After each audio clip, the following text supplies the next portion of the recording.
Hi hello, ഇത് കോഴിക്കോട് ജില്ലയിലെ ചരിത്ര പ്രസിദ്ധമാർന്ന ഒരു കടൽ തീരമാണ് കേട്ടോ.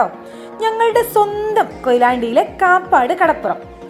തദ്ദേശത്ത്, അതായത് ഞങ്ങളുടെ നാട്ടിൽ ഇതിനെ കപ്പക്കടവ് എന്ന് കൂടി പേര് പറയാറുണ്ട്. ഈ കടപ്പുറം പോർച്ചുഗീസ് കപ്പിത്താനായ വാസ്കോ ഡ ഗാമയുടെ നേതൃത്വത്തിലുള്ള വാണിജ്യ സംഘം 1498 ഇവിടെ കപ്പലിറങ്ങി എന്ന പേരിൽ ലോകപ്രസിദ്ധമാർന്നതാണ് കേട്ടോ. വിനോദസഞ്ചാരികളെ ആകർഷിക്കുന്ന കടൽ തീരവും പാറക്കെട്ടുകളിലും എല്ലാം ഈ സ്ഥലം പ്രസിദ്ധമാണ്. ശുചിത്വം, സുരക്ഷ, പരിസ്ഥിതി സൗഹൃദം, സുസ്ഥിരത എന്നിവയിലെല്ലാം തന്നെ മുൻ സ്ഥാനത്തുള്ളതിനാൽ 2020 പരിസ്ഥിതി സൗഹൃദ ബീച്ചുകൾക്ക് നൽകുന്ന ബ്ലൂ ഫ്ലാഗ് സർട്ടിഫിക്കറ്റ് ഞങ്ങളുടെ കാപ്പാട് കടപ്പുറത്തിനും ലഭിച്ചിട്ടുണ്ട്. നഗരജീവിതത്തിൻ്റെ തിരക്കുകളിൽ നിന്നും ഒരുപാട് മാറി ശാന്തമായൊരു കടൽത്തീരമായതിനാൽ തന്നെ വൈകുന്നേരങ്ങളിലെ വിശ്രമ കേന്ദ്രമായി എല്ലാവരും ഇതിനെ തിരഞ്ഞെടുക്കാറുണ്ട്.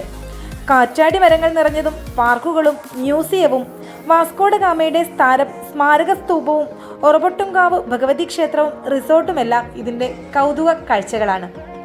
ഇതിലൊരു പാറക്കെട്ട് കടലിലേക്ക് നീണ്ടു കിടക്കുന്ന തരത്തിലുള്ളതാണ്.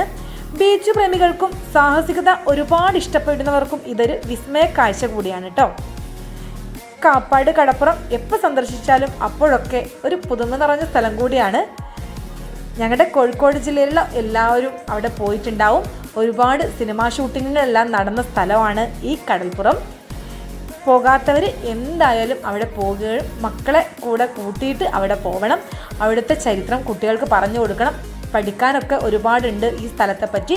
എന്തായാലും നേരിട്ട് കണ്ട് പഠിക്കുന്നതിനേക്കാൾ ഒരു സുഖം വേറെയില്ല. അടിപൊളി സ്ഥലമാണ്. എല്ലാവരും പോകണം, കാണണം കേട്ടോ.